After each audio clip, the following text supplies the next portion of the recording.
ಭಯಾನಕ ಉಗ್ರನನ್ನ ಬಂಧಿಸ್ತಾರೆ. ಅವನ ಬಳಿ 4 ಲೀಟರ್ ಕ್ಯಾಸ್ಟರ್ ಆಯಿಲ್ ಅಂತ ಹೇಳಿದ್ರೆ ಹರಳೆಣ್ಣೆ ಸಿಗುತ್ತೆ. ಈ ರೈಸಿನಸ್ ಅನ್ನೋದೇ ಒಂದು ವಿಷಕಾರಿ ಅಂಶ. ಸಿಪ್ಪೆಯಲ್ಲಿ ಏನು ಉಳಿದಿರುತ್ತಲ್ಲ ಅದರಲ್ಲಿ ರೈಸಿನ್ ಉಳಿಯುತ್ತೆ.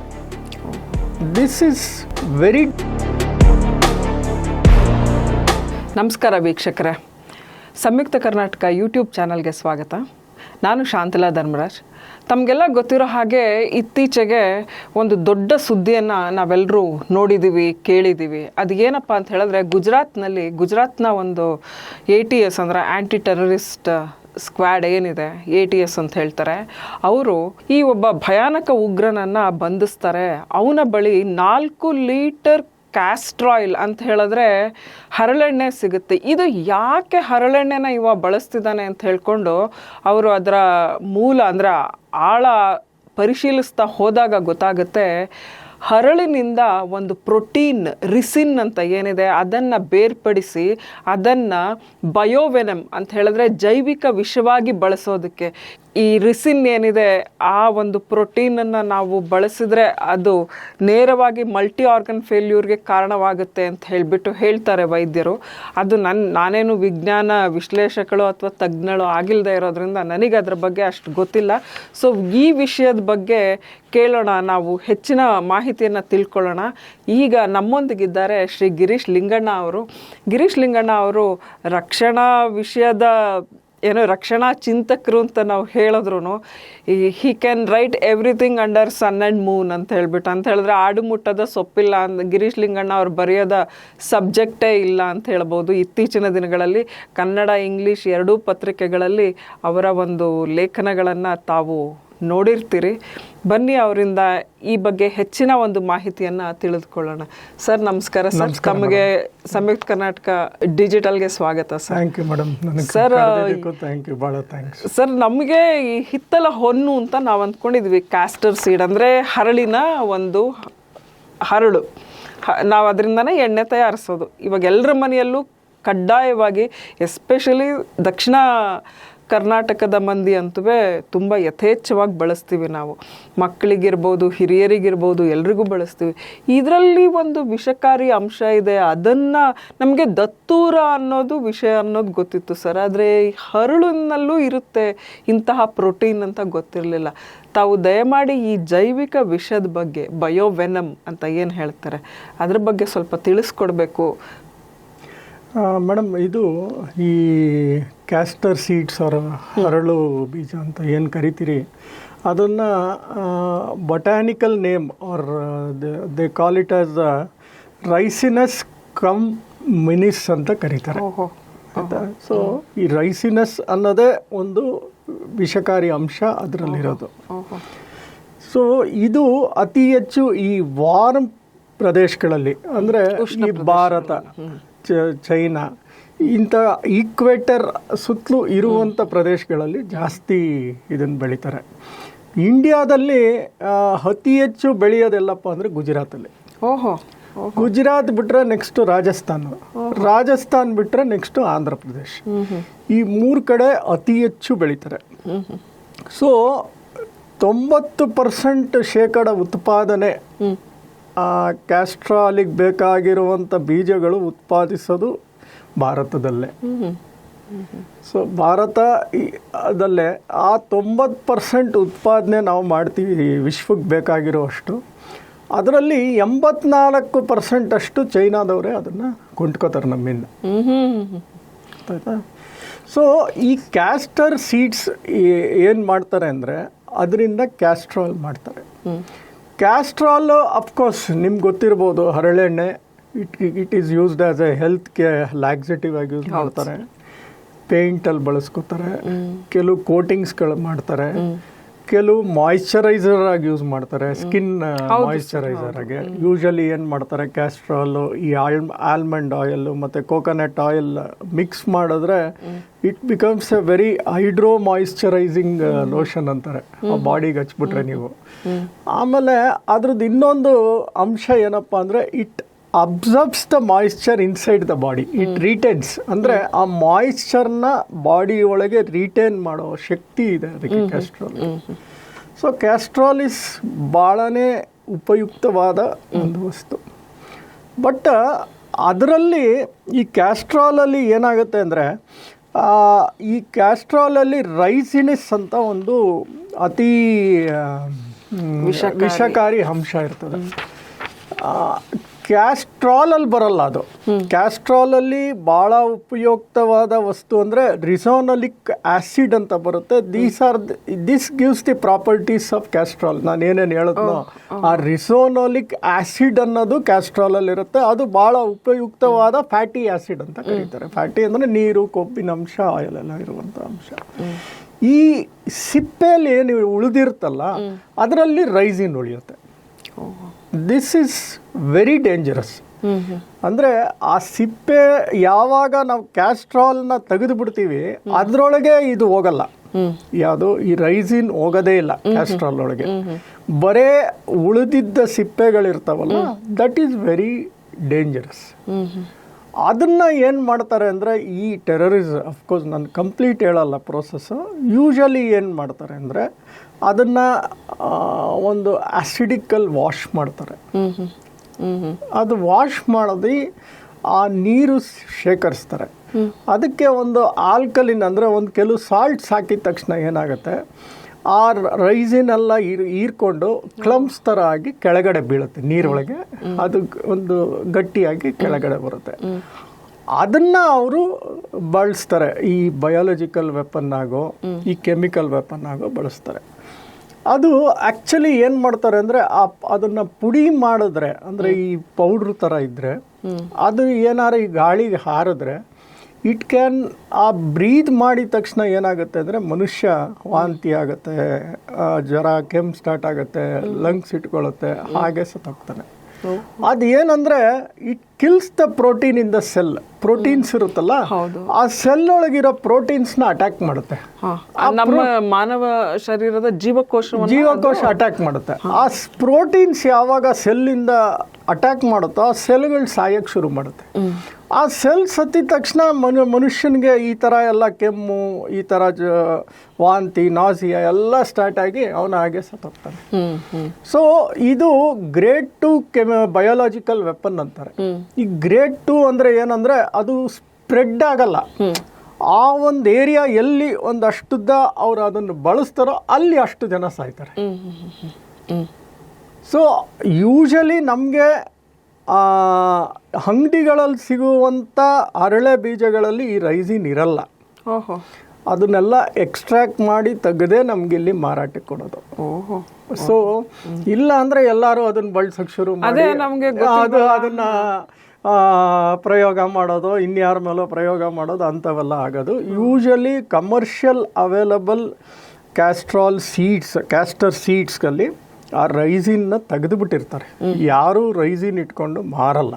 ನಮಗೂ ಈ ವಿಷಯ ಕೇಳಿದ ತಕ್ಷಣ ಗಾಬರಿ ಆಗೋಯ್ತು ಸರ್. ಯಾಕೆ ಅಂತ ಹೇಳಿದ್ರೆ ಮನೆಯಲ್ಲಿ ಹಿರಿಯರು ಯಥೇಚ್ಛವಾಗಿ ಮಕ್ಕಳಿಗೆ ಅಂತೂ ಸಾಮಾನ್ಯ ವರ್ಗಗಳ ಒಂದು ಫ್ಯಾಮಿಲೀಸಲ್ಲಿ ಮಕ್ಕಳಿಗೆ ಅದರಲ್ಲೇ ಮಾಲಿಶು, ಕಿವಿಗೆ ಬಿಡ್ತಾರೆ ಎಣ್ಣೆನ, ಕಣ್ಣಿಗೆ ಬಿಡ್ತಾರೆ, ಮೂಗಿಗೆ ಬಿಡ್ತಾರೆ, ಹೊಕ್ಕಳಿಗೆ ಬಿಡ್ತಾರೆ. ನಾವು ನೋಡೋದು ನಮಗೆ ಭಯ.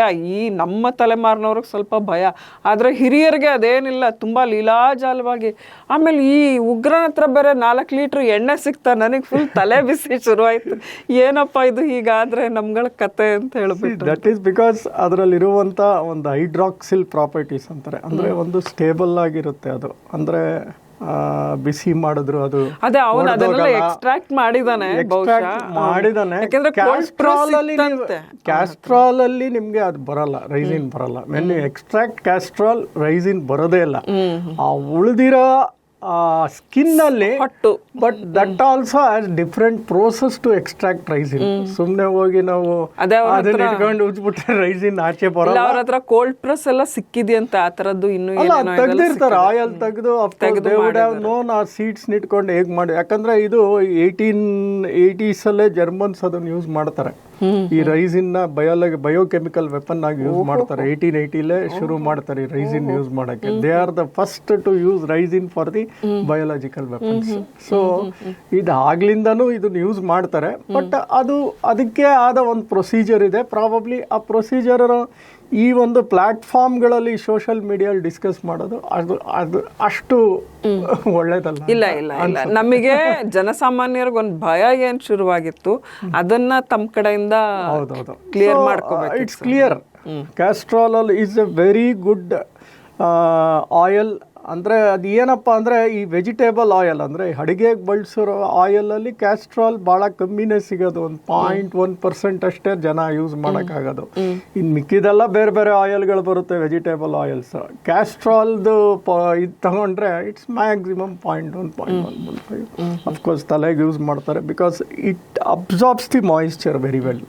ಸೊ ಅದಕ್ಕೆ ತಲೆಗಾಗಲಿ ಏರ್ ರೂಟ್ಸ್ಗಾಗಲಿ ಬಾಡಿಗಾಗಲಿ of course as a laxative, as a ಹೌದು. ವಾರಕ್ಕೊಂದ್ಸರಿ ಭಾನುವಾರ ಮಕ್ಳುಗಳಿಗೆ ಕಾಫಿನಲ್ಲೋ ಅಥವಾ ಒಟ್ಟು ಕುಡಿಸಿ ಅದು ಈಗಿಲ್ಲ ಸರ್, ಮೊದಲೆಲ್ಲ ಅದು ತುಂಬಾ. ಈಗ ಕ್ಯಾಸ್ಟ್ರಾಲ್ ಟ್ಯಾಬ್ಲೆಟ್ಸ್ಗಳೇ ಬಂದ್ಬಿಟ್ಟಿದೆ, ಪರ್ಲ್ಸ್ ತರಾನೇ ಬಂದ್ಬಿಟ್ಟಿದೆ, ಅದನ್ನೆಲ್ಲ ಬಂದಿದೆ ಕ್ಯಾಸ್ಟ್ರಾಲ್ ಪರ್ಲ್ಸ್ ಎಲ್ಲ. ಬಿಕಾಸ್ ಆ ಪ್ರಾಪರ್ಟೀಸ್ ಹೇಳಿದ್ನಲ್ಲ, it's a very good hydroxyl property. ಆಮೇಲೆ ಅದರಲ್ಲಿರುವ ಕೆಮಿಕಲ್ ಅಂಶನೂ ನಾನು ನಿಮ್ಗೆ ಹೇಳಿದೆ, ರಿಸೋನಲಿಕ್ ಆ್ಯಸಿಡ್ ಅಂತ. ಅದೇ 90% ಇರುತ್ತೆ ಅದರಲ್ಲಿ, ರಿಸೋನಲಿಕ್ ಆ್ಯಸಿಡ್. ಸರ್, ಇದು ಕೇವಲ ಬಯೋವೆನಮ್ ಅಷ್ಟೇನಾ ಅಥವಾ ಇದನ್ನ ಬೇರೆ ಈ ಅಮೋನಿಯಂ ನೈಟ್ರೇಟ್ ತರ ಏನಾದರೂ ಮಿಕ್ಸ್ ಮಾಡಿಬಿಟ್ಟು? ಪ್ರಾಬಬ್ಲಿ ಇಲ್ಲ. This does not get mixed with anything. ಇದು ricin will be used as a bio. It is a special biochemical weapon ಆಗಿ ಯೂಸ್ ಮಾಡ್ತಾರೆ. ಮೊನ್ನೆ ಕಾರಲ್ಲಿ ಅವರು ಸೋಮವಾರ ಬಂದಿದ್ದಂಥ ರಿಪೋರ್ಟಲ್ಲಿ ನಾವು ನೋಡಿದ್ದು, ಅವರು ಅಮೋನಿಯಂ ನೈಟ್ರೇಟ್ನ ಯೂಸ್ ಮಾಡಿದ್ದಾರೆ. ಆಮೇಲೆ TATP ಅಂತ ಒಂದು ಯೂಸ್ ಮಾಡಿದ್ದಾರೆ, ಮದರ್ ಆಫ್ ಆಲ್ ಡೆವಿಲ್ಸ್ ಅಂತ. ಟ್ರೈಅಸಿಟಾನ್ ಟ್ರೈಪ್ಯಾರಾಕ್ಸೈಡ್ ಅಂತ ಯೂಸ್ ಮಾಡಿದ್ದಾರೆ. ಅದೇ ಹತ್ತತ್ರ ಕಾರಲ್ಲಿ 80 to 90 kg ಇತ್ತು. ಅದರಲ್ಲಿ ಅಮೋನಿಯಂ ನೈಟ್ರೇಟ್ ಸುಮಾರು ಒಂದು 6 to 7 kg ಇತ್ತು ಅಂತ. ಬಿಕಾಸ್ ಆ ಬ್ಲಾಸ್ಟ್ ರೇಡಿಯಸ್ ನೋಡಿದ್ರೆ 50 ಮೀಟರ್ ಅಷ್ಟಿದೆ. ಮತ್ತೆ ಡೆಪ್ತ್ ಏನೋ ಒಂದು 50 ಮೀಟ್ರು ಎಷ್ಟೋ ಹೋಗಿದೆ ಅಂತ ಹೇಳ್ತಾರೆ. ಕೆಲವು ಮೀಡಿಯಾದಲ್ಲಿ ಡೆಪ್ತ್ ಏನು ಆಗೇ ಇರಲಿಲ್ಲ ಅಂತ ಹೇಳ್ತಾರೆ. ಅಂದ್ರೆ ರಂಧ್ರ ಆಗೇ ಇಲ್ಲ. ಬಿಕಾಸ್ ಆ ಬಾಂಬ್ ಸ್ಫೋಟದಲ್ಲಿ ರಂಧ್ರಗಳಾಗತ್ತೆ. ಬಿಕಾಸ್ ಶಾಕ್ ವೇವ್ಸ್ ಕೆಳಗಡೆ ಹೋಗುತ್ತೆ, ರಂಧ್ರ ಇಲ್ಲ ಅಂತಾರೆ. ಬಟ್ ಸೋಮವಾರ ರಂಧ್ರ ಇತ್ತು ಅಂತಾರೆ. ಅದ್ರ ಬಗ್ಗೆ ನನಗೆ ಅಷ್ಟು ಮಾಹಿತಿ ಇಲ್ಲ. ಬಟ್ TATP ಅಮೋನಿಯಂ ನೈಟ್ರೇಟ್ನ ಯೂಸ್ ಮಾಡಿದ್ದಾರೆ. ಈ TATP ಅಂದರೆ ಟ್ರೈಅಸಿಟಾನ್ ಟ್ರೈಪ್ಯಾರಾಕ್ಸೈಡ್ ಅಂತ. ಈ ಅಸಿಟಾನು ಭಾಳ ಈಸಿಯಾಗಿ ಸಿಗುತ್ತೆ. ನಾವು ನೈಲ್ ಪಾಲಿಶ್ ಎಲ್ಲ ನೈಲ್ ಪಾಲಿಶ್ ರಿಮೂವರು, ಪೇಂಟ್ ತಿನ್ನರ್ ಅದೆಲ್ಲ ಅಸಿಟಾನ್ ಇರುತ್ತೆ. ಅವ್ರ ಹತ್ರನೂ ಸಿಕ್ಕಿದೆ, ಅಸಿಟಾನು ಸಿಕ್ಕಿದೆ ಈ ಕಾಶ್ಮೀರಲ್ಲೋ ಎಲ್ಲ. ಆಮೇಲೆ ಟ್ರೈಪ್ಯಾರಾಕ್ಸೈಡು ಈಸಿಯಾಗಿ ಸಿಗುತ್ತೆ ನಿಮಗೆ. ಯಾಕಂದ್ರೆ peroxide it is a of course hydroperoxide ನಿಮ್ಗೆ ಗೊತ್ತಿರ್ಬೇಕು. ಗಾಯ ಆಗಿ ಹಾಕಿದಾಗೆಲ್ಲ ಹೈಡ್ರೋಜನ್ ಪೆರಾಕ್ಸೈಡ್ ಯೂಸ್ ಮಾಡ್ತಾರೆ. ಸೊ ಈ ಎರಡು ಸಿಗುವಂಥ ವಸ್ತು. ಈ ಎರಡನ್ನು ಕಂಬೈನ್ ಮಾಡಿ ಸ್ಪೆಸಿಫಿಕ್ ಆ್ಯಸಿಡ್ಸ್ಗಳು ಯೂಸ್ ಮಾಡ್ತಾರೆ. ಅದು ಯೂಸ್ ಮಾಡಿದಾಗ TATP ಆಗುತ್ತೆ. ಅದನ್ನು ಈ ಅಮೋನಿಯಂ ನೈಟ್ರೇಟ್ ಜೊತೆ ಮಿಕ್ಸ್ ಮಾಡಿದ್ದಾರೆ. ಈ ಅಮೋನಿಯಂ ನೈಟ್ರೇಟ್ ಜೊತೆ ಮಿಕ್ಸ್ ಮಾಡಿ ಕೆಲವು ಫ್ಯೂಯಲ್ ಆಯಿಲ್ ಯೂಸ್ ಮಾಡಿದ್ದಾರೆ. ಅವಾಗ ಏನಾಗುತ್ತೆ, ಅಮೋನಿಯಂ ನೈಟ್ರೇಟ್ ಫ್ಯೂಯಲ್ ANFO ಅಂತ ಯೂಸ್ ಮಾಡ್ತಾರೆ. ಆ ಫ್ಯೂಯಲ್ ಆಯಿಲ್ ಬಂದು ಕೆರೋಸಿನ್ ಆಗಿರ್ಬೋದು, ಡೀಸೆಲ್ ಆಗಿರ್ಬೋದು, ಏನಾರ ಆಗಿರ್ಬೋದು. ಈ ಎರಡು ಆಕ್ಸಿಡೈಸರ್ ಇರುವಂಥ ಪ್ರಾಪರ್ಟೀಸ್. ಅಮೋನಿಯಂ ನೈಟ್ರೇಟ್ ನಿಮ್ಗೆ ಗೊತ್ತಿರ್ಬೋದು, ಇಟ್ಸ್ ಎ ಫರ್ಟಿಲೈಸರ್, ಎಲ್ಲ ಕಡೆ ಸಿಗುತ್ತೆ. It's a fertilizer because wherever nitrogen use ಮಾಡ್ತಾರಲ್ಲ, ಆ ನೈಟ್ರೋಜನ್ ಯಾಕೆ ಯೂಸ್ ಮಾಡ್ತಾರೆ ಅಂದರೆ ಈ ಗಿಡಗಳ ಬೆಳವಣಿಗೆ ತುಂಬ ಚೆನ್ನಾಗಾಗುತ್ತೆ ಮತ್ತು ಅದ್ರ ಫಲನೂ ತುಂಬ ಚೆನ್ನಾಗಿ ಬಿಡುತ್ತೆ ನೈಟ್ರೋಜನ್ ಯೂಸ್ ಮಾಡಬೇಕಾದ್ರೆ. ಸೊ ಈ ಅಮೋನಿಯಂ ನೈಟ್ರೇಟು ನಿಮಗೆ ಭಾಳ ಈಸಿಯಾಗಿ ಸಿಗುತ್ತೆ. ಬಟ್ ಅಮೋನಿಯಂ ನೈಟ್ರೇಟ್ ಒಂದು ಬ್ಯಾಗ್ ಇಟ್ಬಿಟ್ಟಿದ್ದೀನಿ ಮನೇಲಿ ಬರ್ಸ್ಟ್ ಆಗುತ್ತಾ? ಇಲ್ಲ, ಬರ್ಸ್ಟ್ ಆಗಲ್ಲ. You need something to be mixed. ಅಂದರೆ ಇದರಲ್ಲಿ ಈ ಫ್ಯೂಯಲ್ ಆಯಿಲ್ ಮಿಕ್ಸ್ ಮಾಡ್ತಾರೆ. ಸೊ ಈ TATP ಎಷ್ಟು ಅನ್ಸ್ಟೇಬಲ್ ಅಂದರೆ ಈ ಮಾಯಿಶ್ಚರೈಸರ್ ಈಟ್ಗೆನೆ ಅದು ಬೆಂಕಿ ಅಂಟ್ಕೊಂಡ್ಬಿಡುತ್ತೆ. Very dangerous. ಸೊ ಅದಕ್ಕೆ ಅವ್ರು ಅದನ್ನು ಮಿಕ್ಸ್ ಮಾಡಿದ್ದಾರೆ. So it's a very unstable. ನೀವು ಅದನ್ನು ಯಾರು ಮಾರಾಟ ಮಾಡೋಕ್ಕಾಗಲ್ಲ, ಸಡನ್ನಾಗಿ ಬೆಂಕಿ ಅಂಟ್ಕೊಂಡ್ಬಿಡುತ್ತೆ. It has to be handled in a very proper way. Sensitive issue, very sensitive. So ಈ TATP ಅವನ ಕಾರಲ್ಲಿ ಇಟ್ಟಿರೋದು ಯಾಕೆ ಅಂದರೆ, ಆಮೇಲೆ ಇನ್ನೊಂದು ಮಾಹಿತಿ ಬಂತು, ಇದು ಬಾಂಬಾ CNGನೋ, ಯಾಕಂದರೆ ಅಲ್ಲಿ ಶಾರ್ಪ್ನೆಸ್ ಅಂದರೆ ಈ ಬಾಂಬ್ ಎಕ್ಸ್ಪ್ಲೋಡ್ ಆದಾಗ ಏನಾಗುತ್ತೆ, ಯೂಶಲಿ ಬೇರಿಂಗ್ಸ್ ಇರುತ್ತೆ, ಆಮೇಲೆ ಈ ಮಳೆಗಳಿರುತ್ತೆ. ಸೊ ಆ ಎಕ್ಸ್ಪ್ಲೋಡ್ ಆದಾಗ ಆ ಬಾಡಿಗಳಿಗೆ ಚಿಚ್ಚಿ ಇನ್ನೂ ಜಾಸ್ತಿ ಹಾನಿ ಮಾಡಲಿ ಅಂತ ಮಾಡ್ತಾರೆ. ಬಟ್ ಸತ್ತಿರೋ ಬಾಡಿಗಳಲ್ಲಿ ಯೂಶಲಿ ಶಾರ್ಪ್ನೆಲ್ಸು ಮತ್ತು ಬಾಲ್ ಬೇರಿಂಗ್ ಸಿಗಲ್ಲ. ಸೊ ಇನಿಷಿಯಲಿ ಇವ್ರು CNGನ ಅಂತ ಇದು ಮಾಡ್ಕೋತಾರೆ. ಬಟ್ ಆಮೇಲೆ ಗೊತ್ತಾಗುತ್ತೆ it's A vehicle bone IEDs ಅಂತ, ಇಂಪ್ರೂವ್ಡ್ ಎಕ್ಸ್ಪ್ಲೋಸಿವ್ ಡಿವೈಸಸ್ ಅಂತ ಕರೀತಾರೆ. VBIED ಅಂತ ಕರೀತಾರೆ. ಈ ವೆಹಿಕಲ್ ಬೋನ್ ಎಕ್ಸ್ಪ್ಲೋಸಿವ್ಸ್ ಹೇಗೆ ಅಂದರೆ, ಈ ಕಾರ್ನೇ ಒಂದು ಕಂಟೈನರ್ ಥರ ಯೂಸ್ ಮಾಡ್ತಾರೆ. ಸೊ ಈ ಒಂದು ಮೆಟೀರಿಯಲ್ಲು ನಾನು ಹೇಳದ್ನಲ್ಲ, 60 70 kg ಅರ್ಧ ಅವನು ಹಿಂದ್ಗಡೆ ಸೀಟಲ್ಲಿ ಇಟ್ಟಿರ್ತಾನೆ. ಸೊ ಫುಲ್ ಸೀಟ್, ಅರ್ಧ ಸೀಟ್ ಅದೇ ಕವರ್ ಆಗಿರುತ್ತೆ. ಸೊ ಆ ಈಟ್ಗೋ ಹೆಂಗೆ ಇದಾಗ ಅದಕ್ಕೆ ಡೆಟೋನೇಟರ್ ಬೇಕಾಗುತ್ತೆ. ಡೆಟೋನೇಟರ್ ಅಂದರೆ ಏನಂದರೆ, ಒಂದು IED ಮಾಡಬೇಕಾದ್ರೆ ಒಂದು ಸ್ವಿಚ್ ಇರುತ್ತೆ, ಒಂದು ಟೈಮರ್ ಇರುತ್ತೆ, ಒಂದು ಡೆಟೋನೇಟರ್ ಇರುತ್ತೆ, ಒಂದು ಕಂಟೈನರ್ ಇರುತ್ತೆ, ಅದರ ಎಕ್ಸ್ಪ್ಲೋಸಿವ್ಸ್ ಇರುತ್ತೆ. 5 ವಿಧವಾದ ಇದಿರುತ್ತೆ. ಸ್ವಿಚ್ ಆನ್ ಆಫ್ ಮಾಡೋಕ್ಕೆ ಅಂದರೆ ಬ್ಯಾಟ್ರಿ ವಿತ್ ಸ್ವಿಚ್. ನೆಕ್ಸ್ಟ್ ಬಂದು ಡೆಟೋನೇಟರು, ಅದನ್ನ ಹೋಗಿ ಅದಕ್ಕೆ ಇದು ಕೊಡ್ಬೇಕು, ಕಮ್ಯುನಿಕೇಷನ್ ಕೊಟ್ಟು ಬ್ಲಾಸ್ಟ್ ಮಾಡಬೇಕು. ಆ ಡೆಟೋನೇಟರ್ ಇಲ್ಲದೇ ಆ್ಯಕ್ಟ್ ಮಾಡೋವಂಥ ಒಂದು ವಸ್ತುನ ಅವನು ಹಿಂದ್ಗಡೆ ಇಟ್ಕೊಂಡಿದ್ದಾನೆ. ಅಂದರೆ ಆ TATP ಮತ್ತು ಅಮೋನಿಯಂ ನೈಟ್ರಾಕ್ಸೈಡ್ ಅದನ್ನು ಹೆಂಗೆ ಡೆಟೋನೇಟ್ ಮಾಡಿದಾನೋ, ಇಲ್ಲ ಅಂದರೆ ಅದು ಹಾಗೇ ಕೆಮಿಕಲ್ ರಿಯಾಕ್ಷನ್ ಆಗಿ ಎಕ್ಸ್ಪ್ಲೋಡ್ ಆಗಿದೆಯೋ ಅದ್ರ ಬಗ್ಗೆ ಇನ್ನೂ ತನಿಖೆ ನಡೀತಾ ಇದೆ. ಬಟ್ ಕೆಲವು ಜನ ಹೇಳ್ತಾರೆ ಶೂ ಅಲ್ಲಿತ್ತು ಒಂದು ಡೆಟೋನೇಟರ್ ಥರ ಡೆಟೋನೇಟ್ ಮಾಡ್ದ ಅಂತ ನಿನ್ನೆ ರಾತ್ರಿ ಬಂದಿರೋ ಮಾಹಿತಿ. ಬಟ್ ಐ ಡೋಂಟ್ ಹೇಗೆ ಡೆಟೋನೇಟ್ ಮಾಡಿದ್ದಾನೆ ಅಂತ ಅದಿನ್ನೂ ಫೋರೆನ್ಸಿಕ್ ಅವ್ರು ನೋಡ್ತಾ ಇದ್ದಾರೆ. ಬಟ್ ಇದು ಅವ್ರು ಬಳಸಿದಂಥ ವಸ್ತು. ಆಮೇಲೆ ಈ ಪೊಲೀಸ್ ಸ್ಟೇಷನಲ್ಲೂ ಬೆಂಕಿ ಅಂಟ್ಕೊಂಡು, ನೌಗಾಮ್ ಪೊಲೀಸ್ ಸ್ಟೇಷನಲ್ಲಿ ಅಲ್ಲೂ ಏನಾಗಿತ್ತು, ಪೊಟ್ಯಾಶ್ ಇಟ್ಕೊಂಡಿದ್ರು, ಪೊಟ್ಯಾಷಿಯಂ ನೈಟ್ರೇಟ್ ಇತ್ತು, ಪೊಟ್ಯಾಷಿಯಂ ನೈಟ್ರೇಟ್ ಕರೆಕ್ಟು. ಆಮೇಲೆ ನೆಕ್ಸ್ಟ್ ಅಮೋನಿಯಂ ನೈಟ್ರೇಟ್, ಅದೆಲ್ಲ ಅತಿ ಹೆಚ್ಚಾಗಿ ಅದು ಸ್ಟೋರೇಜ್ ಕರೆಕ್ಟಾಗಿ ಮಾಡಿರಲಿಲ್ಲ ಅವರು. ಅವಾಗ ಏನಾಯಿತು, ಈ ಪೊಟ್ಯಾಶ್ ಎಲ್ಲ ಏನಾಗುತ್ತೆ ಅಂದರೆ, ಅದು ಬರೀ ಮಾಯಿಶ್ಚರ್ ಇದ್ರೇ ಬೆಂಕಿ ಅಂಟ್ಕೊಂಡ್ಬಿಡುತ್ತೆ. ಆ ಮಾಯಿಶ್ಚರಲ್ಲಿ ಬೆಂಕಿ ಅಂಟ್ಕೊಂಡು ಏನಾಗಿದೆ, ಈ ammonium nitrite is an oxidiser ಅಂದರೆ ಈಗ ನೀವು ಕ್ಯಾಂಡ್ಲಲ್ಲಿ ಈ ಗ್ಯಾಸ್ ಹಚ್ಬಿಟ್ಟು ನೀವು ಮಧ್ಯ ಕೈ ಇಟ್ಟು ಆಕ್ಸಿಜನ್ ಇಲ್ದಿದ್ರೆ ಅದು ಫ್ಲೇಮ್ ಹಚ್ಚಲ್ಲ, ತಿರ್ಗಾ ತೆಗೆದ್ರೆ ಫ್ಲೇಮ್ ತಿರ್ಗಾ ಉರಿಯುತ್ತೆ. ಅಂದರೆ ಆಕ್ಸಿಜನ್ ಫ್ಲೋ ಇರಬೇಕು ಎನಿ ಬೆಂಕಿ ಉರಿಬೇಕಾದ್ರೆ. But this is an oxidiser. Ammonium nitrate is a very great oxidiser, ಇನ್ನೂ ಉರಿಯ ಜಾಸ್ತಿ ಮಾಡುತ್ತದು. ಸೊ ಇದು ಎಲ್ಲ ಒಂಚೂರು ಅಂಟ್ಕೊಂಡ್ರು ಇದು ಇನ್ನೂ ಎಲ್ಪ್ ಮಾಡಿ ಇನ್ನೂ ಎಕ್ಸ್ಪ್ಯಾಂಡ್ ಮಾಡೋಕ್ಕೆ ಶುರು ಮಾಡೋದು ಬೆಂಕಿನ. ಹಾಗೆ ನವಗಾಮಲ್ಲಿ ಸತ್ತಿದಂಥ ಒಂದಿದು. ಸೊ ಅಲ್ಲೂ TATP ಇತ್ತ ಗೊತ್ತಿಲ್ಲ, ಬಿಕಾಸ್ ಅಲ್ಲಿ 3000 kg ಏನೇನು ಉಳಿದಿತ್ತು ಗೊತ್ತಿಲ್ಲ. ಅಮೋನಿಯಂ ನೈಟ್ರೇಟ್ ಅಂತಾರೆ, ಪೊಟ್ಯಾಷಿಯಮ್ ಅಂತಾರೆ, ಆಮೇಲೆ ರಂಜಕ ಅದೇ ಪೊಟ್ಯಾಷಿಯಂ ನೈಟ್ರೇಟ್ ಅದನ್ನು ಇದೆ ಅಂತಾರೆ. ಸೊ ಏನೇನಿತ್ತು ಕಂಪ್ಲೀಟ್ ಡೀಟೇಲ್ಸ್ ಗೊತ್ತಿಲ್ಲ. ಅದನ್ನ ಕೇರ್ಫುಲ್ ಆಗಿ ಅದು actually that as A way of storing. ಅದು ಈ ಎಕ್ಸ್ಪ್ಲೋಸಿವ್ಸ್ ಬಗ್ಗೆ ತಿಳ್ಕೊಂಡಿರೋರು ಅವ್ರು ಮಾತ್ರ ಅದನ್ನು ಸ್ಟೋರ್ ಮಾಡಬೇಕಾಗಿತ್ತು, ಅವ್ರು ಅದನ್ನು ಹ್ಯಾಂಡಲ್ ಮಾಡಬೇಕಾಗಿತ್ತು. ಆ ಟ್ರಾನ್ಸ್ಪೋರ್ಟೇಷನ್ ಮಾಡಬೇಕಾದ್ರೂ ಎಲ್ಲ ಸುಮ್ಮನೆ ತುಂಬ್ಕೊಂಡು ಹೋಗೋದು ಆ ಥರ ಅಲ್ಲ ಅದು. These are all highly inflammable materials and explosive. ಒಂದು ಇದರಲ್ಲಿ ಏನು ಟ್ಯಾಂಕರ್ಗಳಲ್ಲಿ ಪೆಟ್ರೋಲ್ ಸಾಗಿಸುವಾಗ್ಲೇನೆ ಅಷ್ಟು ಹೈಲಿ ಇನ್ಫ್ಲೇಮಬಲ್ ಅಂತ ಹೇಳಿ ಎಲ್ಲ ಕಡೆ ಬರ್ದಿರ್ತಾರೆ, ಜನರಿಗೆ ಗೊತ್ತಾಗ್ಲಿ ಅಂತ ಇಂಟು ಮಾರ್ಕ್, ರೆಡ್ ಮಾರ್ಕ್ ಎಲ್ಲ ಹಾಕಿ ಎಲ್ಲ ಒಂಥರ ಎಚ್ಚರಿಕೆ ಕೊಡೋ ಇದಿರುತ್ತೆ. ಬಟ್ ಇಷ್ಟು ಎಕ್ಸ್ಪ್ಲೋಸಿವ್ಸ್ನ ಇಷ್ಟು ದೊಡ್ಡ ಪ್ರಮಾಣದಲ್ಲಿ ಸ್ಫೋಟಕ ಸಾಮಗ್ರಿನ ತಂದು ವಶಪಡಿಸ್ಕೊಂಡು ತಂದು ಪೊಲೀಸ್ ಸ್ಟೇಷನ್ಲಿಟ್ಟು ಅದಕ್ಕೊಂದು ಸರಿಯಾಗಿ ವ್ಯವಸ್ಥೆ ಮಾಡದೆ ಒಂದು ಮುನ್ನೆಚ್ಚರಿಕೆ ಕ್ರಮಗಳನ್ನು ಕೈಗೊಳ್ಳದೆ. ಹೌದಾ ಮೇಡಮ್? ಸೊ ಹೀಗಾಗಿ ಎಕ್ಸ್ಪ್ಲೋಡ್ ಅಲ್ಲಿ ಪೊಲೀಸ್ ಸ್ಟೇಷನಲ್ಲಿ ಆಯಿತು. ಸೊ ನಾವು ಏನು ಮಾತಾಡಿದ್ವಿ ಈಗ, ರೈಸಿನ್ ಬಗ್ಗೆ ಮಾತಾಡಿದ್ದೀವಿ, ಅಮೋನಿಯಂ ನೈಟ್ರೇಟ್, TATP, ಪೊಟ್ಯಾಶ್ ಎಲ್ಲನೂ ಒಂದು ಕವರ್ ಮಾಡ್ಕೊಂಡು ಬಂದಿದ್ದೀವಿ. ವಾಟ್ ಆರ್ ದಿ ವಸ್ತುಗಳು ಮೇಲ್ನೋಟಕ್ಕೆ ಈ ಮೀಡಿಯಾಗಳ ಮೂಲಕ ಬಂದಿರುವಂಥ ಅಂದ್ರೆ ಹೆಸರುಗಳು ವಿ ಹ್ಯಾವ್ ಜಸ್ಟ್ ಉಗ್ರರು ಉಗ್ರವಾದಿಗಳು ಈ ಬಳಸಬಹುದಾದ ವಸ್ತುಗಳು ಪ್ಲಸ್ ಇದು ಯಾಕೆ ಬಳಸಿದ್ರು ಅಂತಾನು ಹೇಳಿದ್ವಿ, because it is all easily available ವಸ್ತುಗಳು, ಸಾಮಾನ್ಯ ಜನತೆಗೆ ಅವೈಲಬಲ್ ಆಗಿರುವಂಥ ವಸ್ತುಗಳು. ಆಮೇಲೆ these are white collar terrorist ಅಂದರೆ ಎಲ್ಲ ಈ ಓದಿರೋ ಅಂತಾರೆ ಹೈಲಿ ಎಜುಕೇಟೆಡ್, ಅಂದರೆ ಯಾರಿಗೂ ಇವ್ರ ಮೇಲೆ ಡೌಟ್ ಬರಲ್ಲ. ಯಾರೋ ಒಬ್ಬ ಭಾಳ ಎಲ್ಲೋ ಇರ್ತಾನೆ ಇಸ್ಲಾಂ ಇದರಲ್ಲಿದ್ದು ಏನೋ ಚಟುವಟಿಕೆಗಳಲ್ಲಿ ಪೊಲೀಸವರು ಅದನ್ನು ಕಣ್ಣಿಡೋದು ಜಾಸ್ತಿ. ಡಾಕ್ಟ್ರುಗಳ ಮೇಲೆ ಯಾರು ಕಣ್ಣಿಡ್ತಾರೆ?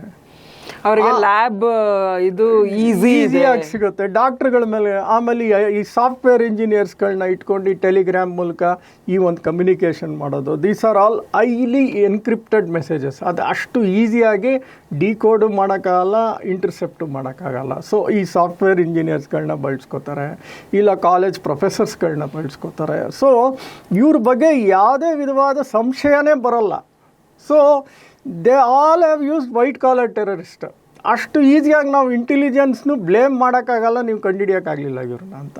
ಇಂಟೆಲಿಜೆನ್ಸ್ ಆ್ಯಕ್ಟ್ ಮಾಡೋದ್ರಿಂದ ಬರೀ ಇಷ್ಟಕ್ಕೆ ಸಾವು ನೋವಾಯಿತು, ಇಲ್ಲ ಅರ್ಧ ಡೆಲ್ಲಿನೇ ಹೋಗ್ಬಿಟ್ಟಿರೋದು. ಅವ್ರು 3000 kg ಇದನ್ನೆಲ್ಲ ಇಟ್ಕೊಂಡು ಅವರು ಬ್ಲಾಸ್ಟ್ ಮಾಡಿದರೆ ಅರ್ಧ ಡೆಲ್ಲಿನೇ ಹೊಟ್ಟೋಗ್ಬಿಟ್ಟಿರೋದು.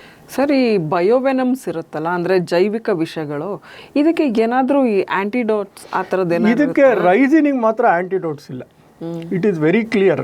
Raisin which is A glycoprotein ಅಂತ ಏನೋ ಹೇಳ್ತಾರೆ, ಬಿಕಾಸ್ ಆ ಶುಗರ್ ಜೊತೆ ಅದು ಅಟ್ಯಾಚ್ ಆಗಿರುವಂಥ ಪ್ರೋಟೀನ್. ಅದು ಹಾವಿನ ವಿಷಕ್ಕೂ ಇದೆಯಲ್ಲ, ಇದು ಆಂಟಿಡೋಟ್ಸ್ ಇದೆ, ಬಟ್ ರೈಸಿನಿಗೆ ಇದಿಲ್ಲ, ಆಂಟಿಡೋಟ್ ಇಲ್ಲ. ಅದ್ರ ಬಗ್ಗೆ ನಾನು ತುಂಬಾ ಸ್ಟಡಿ ಮಾಡಿದ್ದೀನಿ. ಯೂಶಲಿ ಏನು ಮಾಡ್ತಾರೆ, ಹೈಡ್ರೇಟ್ ಮಾಡ್ತಾರೆ, ಡ್ರಿಪ್ಸ್ಗಳು ಹಾಕ್ತಾರೆ, ಸಲೈನ್ ಗ್ಲೂಕೋಸು ಹಾಕಿ they will try to dilute it. But ಅಂದರೆ ತುಂಬ ಮಿನಿಮಲ್ ಇದ್ದರೆ they will come back normal dilution ಆಗ್ತಿದ್ದಂಗೆ. ಬಟ್ ಮಿನಿಮಲ್ ಇಲ್ಲ ಅಂದ ತುಂಬ ಅತಿ ಹೆಚ್ಚು ಅವರು ಹಿನ್ನೆಲ್ ಮಾಡಿದ್ರು ಇಲ್ಲ ಸೇವಿಸಿದ್ರು, ಅದಕ್ಕೆ ಏನು ಮಾಡೋಕ್ಕಾಗಲ್ಲ. ಹಿನ್ನೆಲೆ ಅಂದರೆ ನಾನು ಹೇಳೋದಲ್ಲ, ಈ ಪೌಡ್ರ್ ರೂಪದಲ್ಲಿರುತ್ತೆ. It is not a gas ಬೇರೆ, ಪೌಡ್ರ್ ರೂಪದಲ್ಲಿ ಏರೋಸಾಲ್ ಅಂತಾರೆ. ಏರೋಸಾಲ್ ಪೌಡ್ರ್ ರೂಪ. ಈ ಟ್ಯಾಲ್ಕಮ್ ಪೌಡ್ರ್ ನಾವು ಪೌಡ್ರ್ ಹಾಕೊಂಡಾಗ ಸ್ವಲ್ಪ ದೂರ. ಸೊ ಗ್ರೇಡ್ 2 ಬಯೋಕೆಮಿಕಲ್ ವೆಪನ್ ಅಂತ ಅದಕ್ಕೆ ಹೇಳೋದು. ಗ್ರೇಡ್ 1 ಅಂದರೆ ತುಂಬ ಅತಿ ಹೆಚ್ಚು ದೊಡ್ಡ ಪ್ರಮಾಣದಲ್ಲಿ ಒಂಚೂರು ಇದಾದ್ರೆ ಆಗುತ್ತೆ. ಇದು ಗ್ರೇಡ್ 2 ಮೆಡಿಕಲ್ ಬಯೋಲಾಜಿಕಲ್ ವೆಪನ್. ಇದು ಒಂಥರ ಈ ನಮ್ಮ ಇದು ಏನದು ನಾವು ಈ ಸ್ಟ್ರೈಕ್ ಮಾಡ್ತೀವಲ್ಲ ಸರ್, ಬರೀ ನಿರ್ದಿಷ್ಟ ಸ್ಥಳಗಳಿಗೆ ಮಾತ್ರ, ನಿರ್ದಿಷ್ಟ ಸ್ಥಳಕ್ಕೆ ಮಾತ್ರ, ಇದರಲ್ಲಿ ನಿರ್ದಿಷ್ಟತೆ ಇರುತ್ತೆ, ಇಷ್ಟಕ್ಕೆ ಅಂತ ಹೇಳ್ಬಿಟ್ಟು.